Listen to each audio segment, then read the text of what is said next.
ಮಹಿಳೆಯೋರ್ವರು ಅಸಹಜ ಸ್ಥಿತಿಯಲ್ಲಿ ಸಾವನ್ನಪ್ಪಿದ ಘಟನೆ ಕಟೀಲು ಸಮೀಪದ ಕೊಂಡೇಲದಲ್ಲಿ ನಡೆದಿದೆ. 60 ವರ್ಷ ಪ್ರಾಯದ ರತ್ನಾ ಶೆಟ್ಟಿ ಸಾವನ್ನಪ್ಪಿದ ಮಹಿಳೆ. ಕಟೀಲು ಸಮೀಪದ ಕೊಂಡೇಲ ದುರ್ಗಾನಗರ ಎಂಬಲ್ಲಿ ರತ್ನಾ ಶೆಟ್ಟಿ ವಾಸವಾಗಿದ್ದು, ವಾಸ್ತವ್ಯವಿದ್ದ ಮನೆಯ ಕೋಣೆಯೊಳಗೆ ಅಸಹಜವಾಗಿ ಸಾವನ್ನಪ್ಪಿರುವುದು ಕಂಡುಬಂದಿದೆ. ಕೊಲೆ ಕೃತ್ಯದ ಹಿಂದೆ ಆಕೆಯ ಪುತ್ರ ರವಿರಾಜ್ ಶೆಟ್ಟಿಯ ಕೈವಾಡ ಇರಬಹುದೇ ಎಂಬ ಸಂಶಯದ ಹಿನ್ನೆಲೆಯಲ್ಲಿ ಬಜ್ಪೆ ಪೊಲೀಸರು ರವಿರಾಜ್ ಶೆಟ್ಟಿಯನ್ನ ವಶಕ್ಕೆ ಪಡೆದು ವಿಚಾರಣೆ ನಡೆಸುತ್ತಿದ್ದಾರೆ. ಮೃತ ಮಹಿಳೆ ರತ್ನಾ ಕಟೀಲು ದುರ್ಗಾನಗರದಲ್ಲಿ ಪುತ್ರ ರವಿರಾಜ್ ಜೊತೆ ವಾಸ್ತವ್ಯವಿದ್ದು ಗಿಡಿಗೆರೆ ಚರ್ಚ್ ಬಳಿಯ ಬಾಲಕೃಷ್ಣ ಎಂಬುವರ ಹೋಟೆಲ್ನಲ್ಲಿ ಕೆಲಸ ಮಾಡ್ತಿದ್ರು.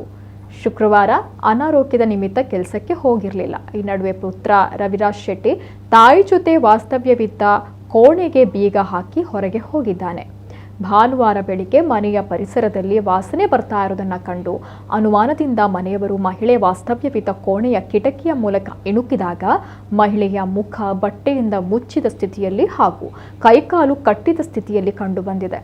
ಕೂಡಲೇ ಸ್ಥಳೀಯರು ಬಜ್ಪೆ ಪೊಲೀಸರಿಗೆ ಮಾಹಿತಿ ನೀಡಿದ್ದಾರೆ. ಈ ನಡುವೆ ತಾಯಿಯ ಶವ ಪತ್ತೆಯಾದ ಬಗ್ಗೆ ಸ್ಥಳೀಯರಿಗೆ ಮಾಹಿತಿ ಬಂದ ಕೂಡಲೇ ಪುತ್ರ ರವಿರಾಜ್ ಸ್ಥಳದಿಂದ ಪರಾರಿಯಾಗಲು ಯತ್ನಿಸಿದ್ದು, ಕೂಡಲೇ ಪೊಲೀಸರು ಕಾರ್ಯಪ್ರವೃತ್ತರಾಗಿ ಆತನನ್ನು ವಶಕ್ಕೆ ಪಡೆದಿದ್ದಾರೆ.